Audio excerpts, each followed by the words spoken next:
Okay, good morning, everyone. Thank you for being here. I've been mayor for 15 years, and a lot of times you do end up doing repetitive stuff over and over every year. And today we're doing something that I have never done, and that's opening a time capsule that is over 100 years old. And we're documenting this for archival purposes so that when we open the box, I want to provide you some background information. In 1911, the Daughters of the Confederacy installed a Confederate statue named Johnny Reb on Magnolia Avenue. And in 1917, the statue moved to the east side of Lake Eola Park. On May the 15th of this year, we announced that the city would be relocating the statue to a more appropriate location in the Confederate section of Greenwood Cemetery, which is owned by the city of Orlando. The relocation began on June the 20th of this year, and as the statue was disassembled, crews discovered this box, which was reported by some to be a time capsule. And we've been holding it in storage until we were able to open it in a manner that we could securely preserve whatever is inside it. Today is August the 8th, 2017, and we are opening the time capsule. I don't think any of our commissioners are with us this morning. If they are, can you raise your hand? Okay. Rich Grabe and Brian Haynes are our official city locksmiths. They are from City Facilities, and they will unlock the box. And then Richard Forbes, the city's Historic Preservation Officer, and Heather Barnes from our Historic Preservation Office will remove the contents and place them in archival material for preservation. I'm going to turn it over to Rich and Brian at this point.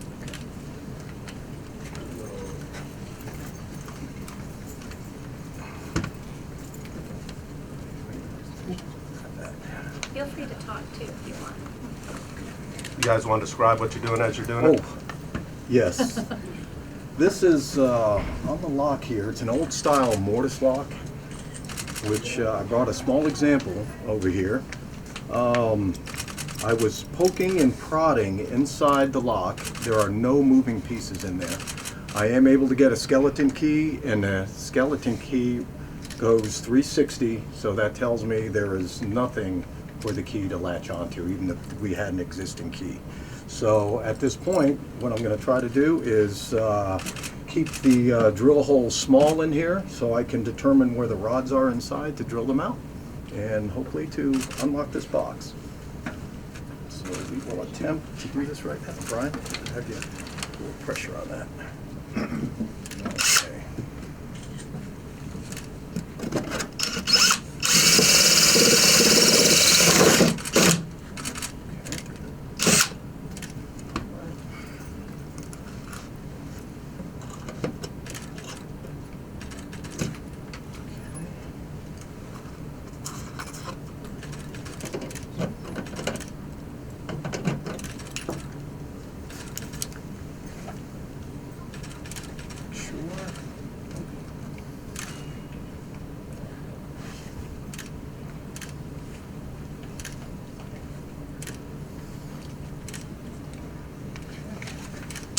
Looks like I'm going to need a bigger bit. There is a secondary wall inside here.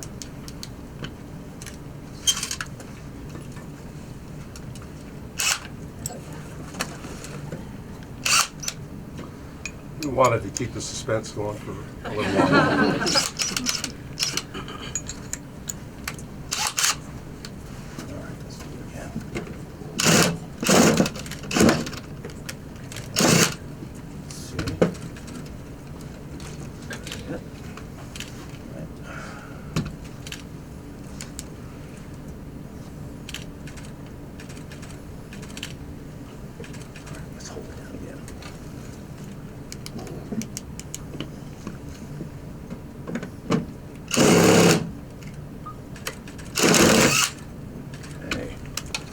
The lock.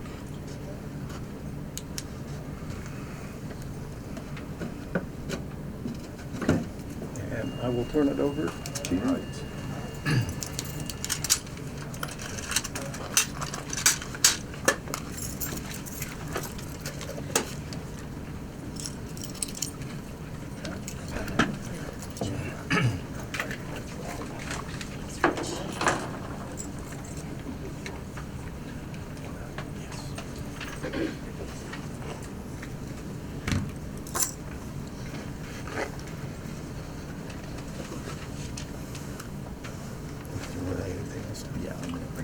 it's out. Okay. Rich. Very good. Thank you, sir. We found one piece that was on top of the box, which was a painting or a photographic image of a painting. So I just wanted to show that to the group.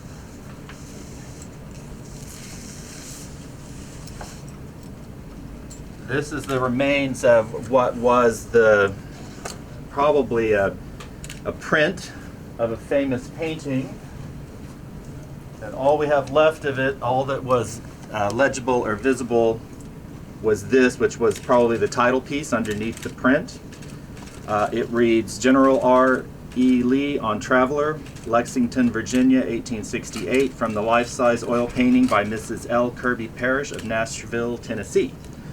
We have tried to find that painting, but have not been able to do so. So, that was the condition of what was on top of the box. Wait, Heather, do you use this one? You could probably leave that on the edge. And we can take pictures of afterward too.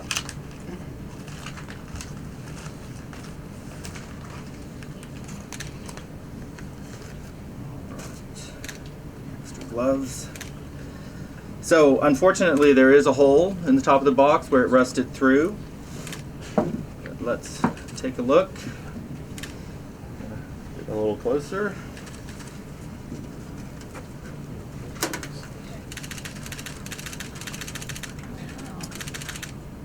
Right, so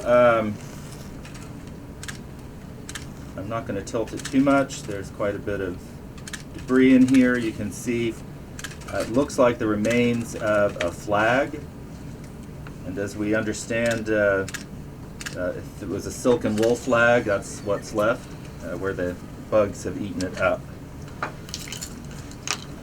So we're going to put some of these pieces, which are obviously very fragile.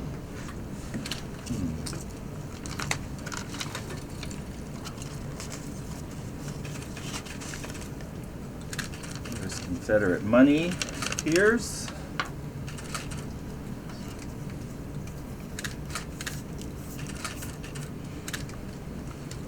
In very fragile condition. Less fragile is a letter or some type of sealed.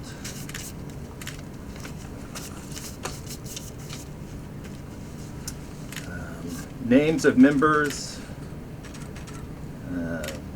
I can't quite read the writing. Dated February 15th, 1911.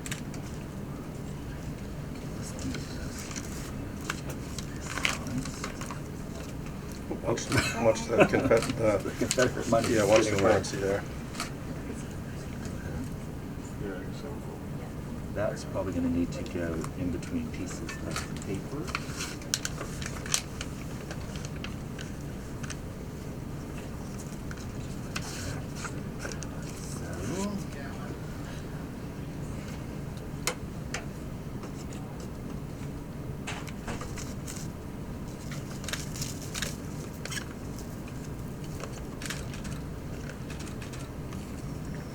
Rosters of the chapter. Let's go straight into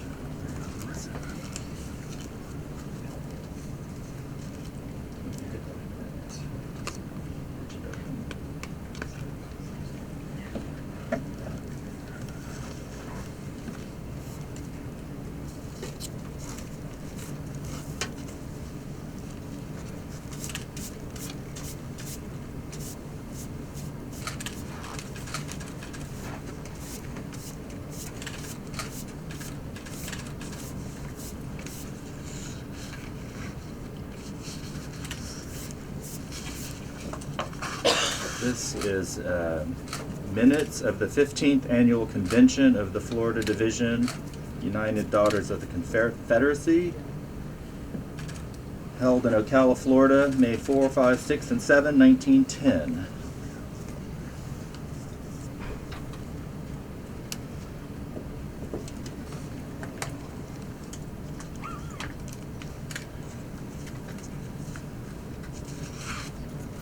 Not entirely sure what this is. It says Annie Coleman Chapter, Orlando, Florida, some type of, this may need to just go 8, because I don't think we're going to be able to see it yet.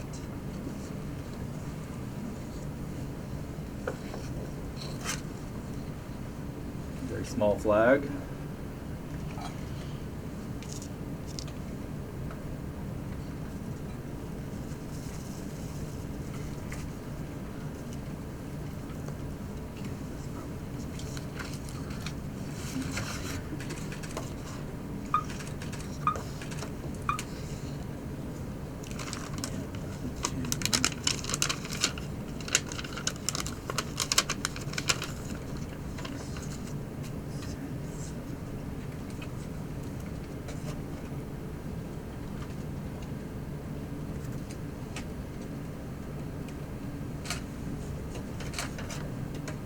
Next is a newspaper.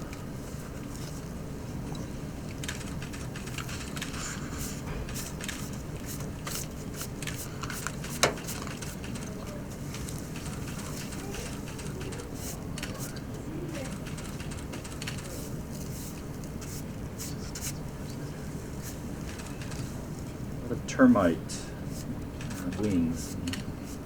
Debris from what was that flag, I believe is what all that dust is in there.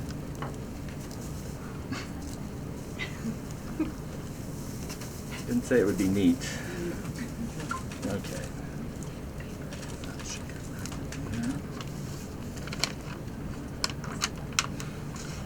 Is there a date listed on the paper? Oh yeah, sorry. That's for the. What's the headline? Okay. South Florida Sentinel, Thursday, February 9th, 1911.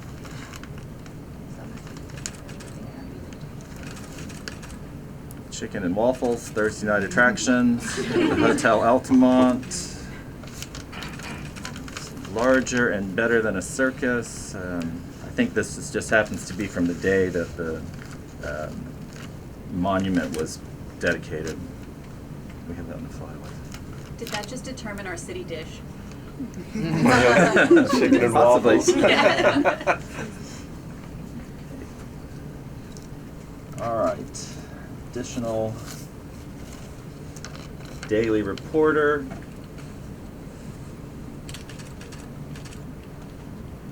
Bad health causes George A. Palmer of Merrimack, New Hampshire to drown himself in Lake Eola. Wow. That's the kind of headline we had back then. February 14th, 1911. I'm sure these may have some relevance, but I'm not going to open them right now because it would probably break. Yeah.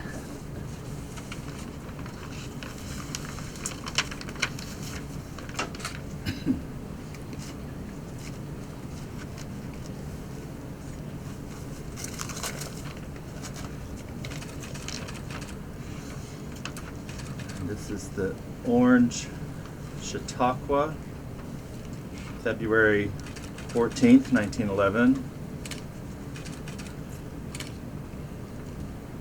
It's talking about the Great Orange County Fair is coming into town.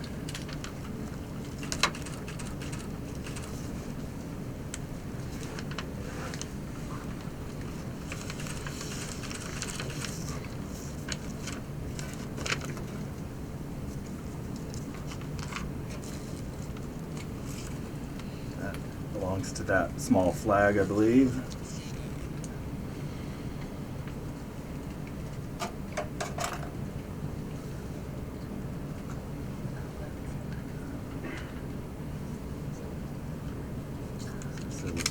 Type of lapel pin. Says 1861 to 1865. And there appears to be a second one.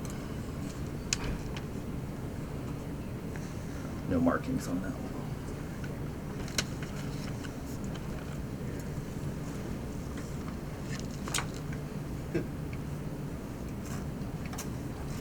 As you can see, the remains in here are primarily the dust from that, what was probably a flag.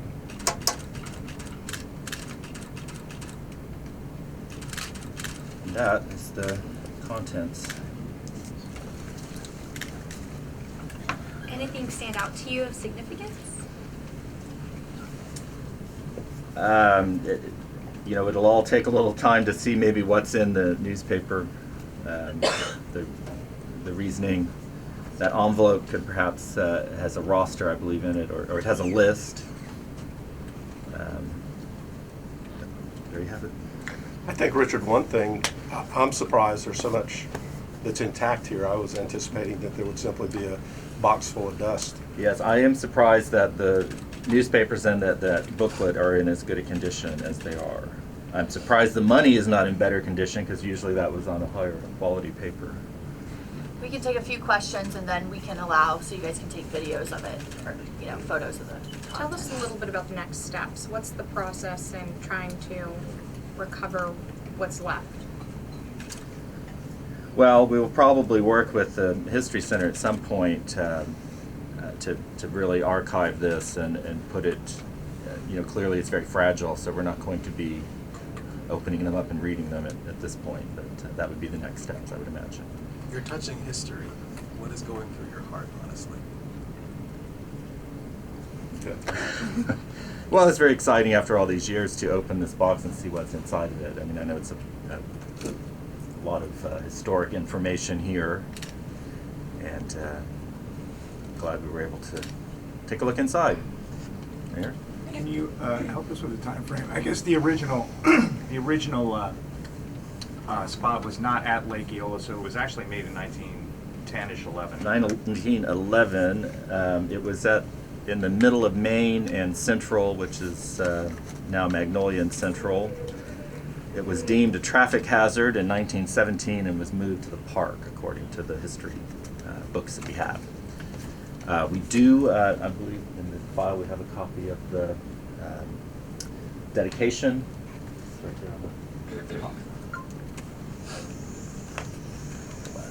And also, Greg, we didn't know for sure whether the time capsule was placed when it was first installed or when it was moved to Lake Eola, but based on the dates of the documents that are inside, it would indicate that it was at the first installation. Yeah. And possibly, well, it's interesting, we've got a 1911 date that this took place the first time around. According to Bacon's history book, it's 1917 when it gets moved, but we had something here from they're all from 1911. So that tells us that when they moved the monument, they moved everything all in place and put the box. They didn't open it up and put anything more in, because there's nothing from anything after that date, I think. Mayor Dyer, there's been a little bit of a legal tug of war over the time capsule. Has that been resolved, and if so, who owns the time capsule?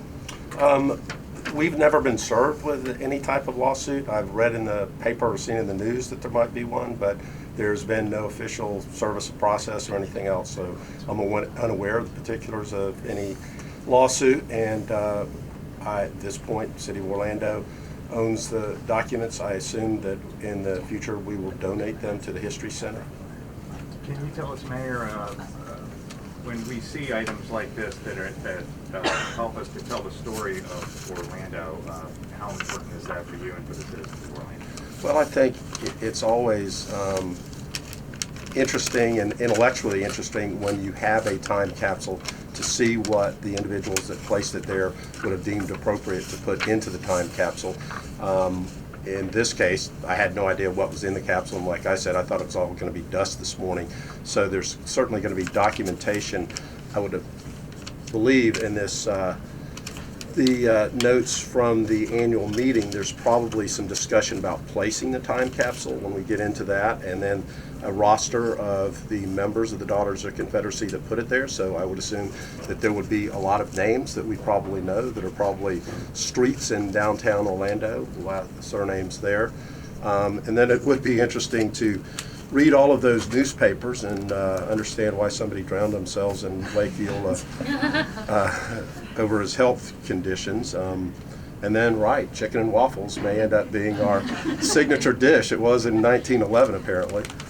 Mayor, going back to the dispute of who may own it or not, do you know if the city was sent a letter this morning asking for the time capsule to not be opened? It was my understanding that someone, on behalf of the Daughters of Confederacy, sent the city the letter this morning.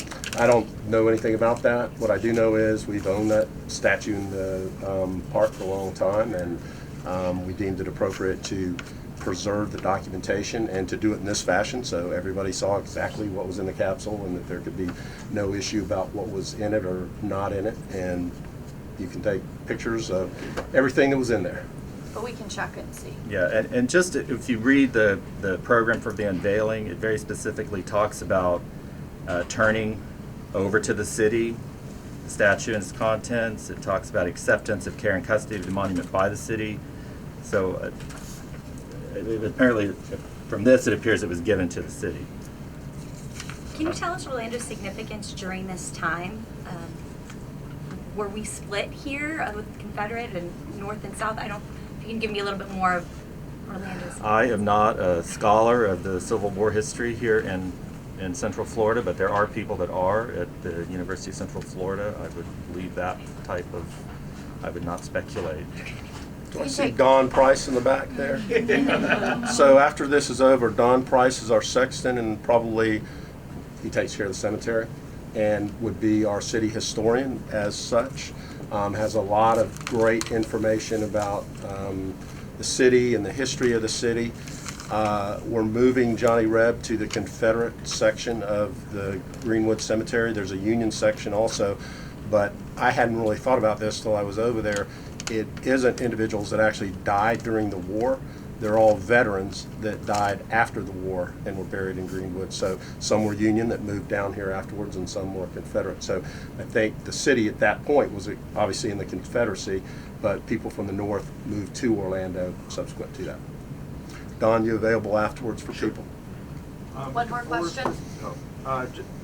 I have a question for Mr. Forbes. Do you, when we see items like this to help us piece together a little bit of what Orlando was at different periods in time, how helpful is that in us establishing our roots and continuing to grow those roots when we see history like this, even though it appears to be a small box with just a few items in it?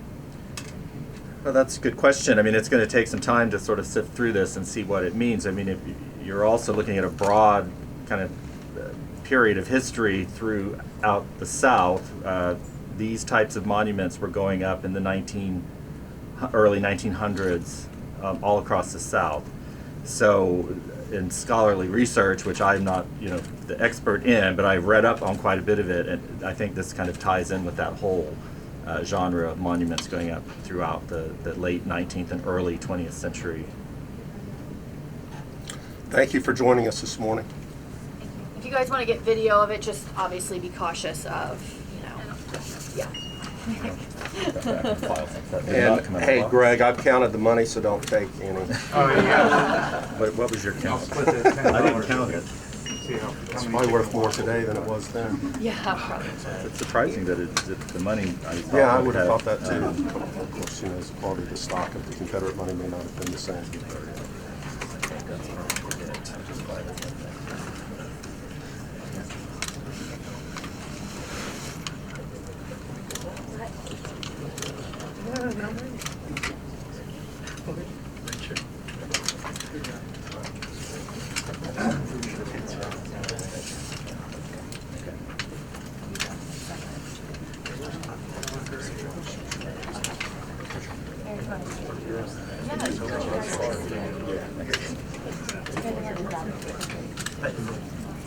Good to see you. Years ago, we had